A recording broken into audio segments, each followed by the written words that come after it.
നമസ്കാരം. Raft of ഫുട്ബോളിലേക്ക് എവർക്കും സ്വാഗതം. അടുത്ത മത്സരത്തിന് സാന്റിയാഗോ ബെർണാബ്യൂവിൽ ഇറങ്ങുമ്പോൾ വലിയ കൂവലാണ് റയൽ മാഡ്രിഡ് താരങ്ങൾ പ്രതീക്ഷിക്കുന്നത് എന്ന് സ്പാനിഷ് മാധ്യമങ്ങൾ റിപ്പോർട്ട് ചെയ്തു. നാളെയാണ് ആ കളി. നാളെ വൈകിട്ട് ഇന്ത്യൻ സമയം 6:30 റയൽ മാഡ്രിഡും ലെവാൻഡയും തമ്മിൽ ലലീഗയിൽ സാന്റിയാഗോ ബെർണാബ്യൂവിൽ വെച്ച് ഏറ്റുമുട്ടുകയാണ്.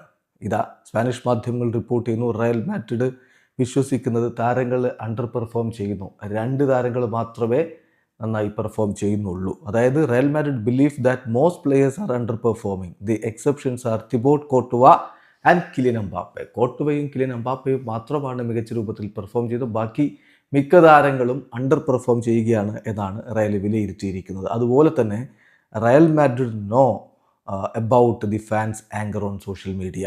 They are expecting heavy boos on Saturday from Bernabeu.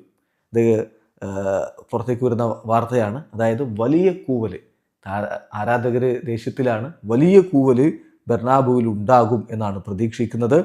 അപ്പോൾ റയൽ മാഡ്രിഡിനെ സംബന്ധിച്ചിടത്തോളം റീസെൻ്റ് ഇയേഴ്സിൽ ഇത്രത്തോളം ഒരു അവസ്ഥയിലേക്ക് അവർ പോയിട്ടില്ല എന്നാണ് പൊതുവെ അവർ വിശ്വസിക്കുന്നത്. അതോടൊപ്പം തന്നെ റയൽ മാഡ്രിഡ് ആൽവരോ ആർബിലോയോടും പ്ലേയേഴ്സിനോടും ഈ സീസണിൻ്റെ ബാക്കി ഭാഗത്തേക്ക് എക്സ്ട്രാ എഫേർട്ട് ഇടാൻ വേണ്ടി ആവശ്യപ്പെടുന്നു. തീർച്ചയായിട്ടും സിറ്റുവേഷൻ വളരെ ക്രിട്ടിക്കലാണ്, താരങ്ങൾ റെസ്പോൺസിബിളാണ് എന്ന് തന്നെയാണ് ഇപ്പോൾ അവർക്ക് കൊടുത്തിരിക്കുന്ന മെസ്സേജ്. അതുകൂടാതെ തന്നെ അടുത്ത സമ്മർ ട്രാൻസ്ഫർ വിൻഡോയുടെ സമയത്ത് സർപ്രൈസിംഗ് ആയിട്ടുള്ള നീക്കങ്ങൾ ഉണ്ടാകും എന്നുകൂടി ഇപ്പോൾ സ്പാനിഷ് മാധ്യമങ്ങൾ റിപ്പോർട്ട് ചെയ്യുന്നു. ഏതായാലും ലെവാൻഡയ്ക്കെതിരെയുള്ള അടുത്ത കളി ആരാധകരിൽ നിന്ന് വലിയ കൂവലാണ് പ്രതീക്ഷിക്കുന്നത്. വീഡിയോ അവസാനിക്കുന്ന ഫുട്ബോൾ ലോകത്തെ കൂടുതൽ വിശേഷങ്ങളുമായി റാഫ്റ്റ് ടോക്സ്.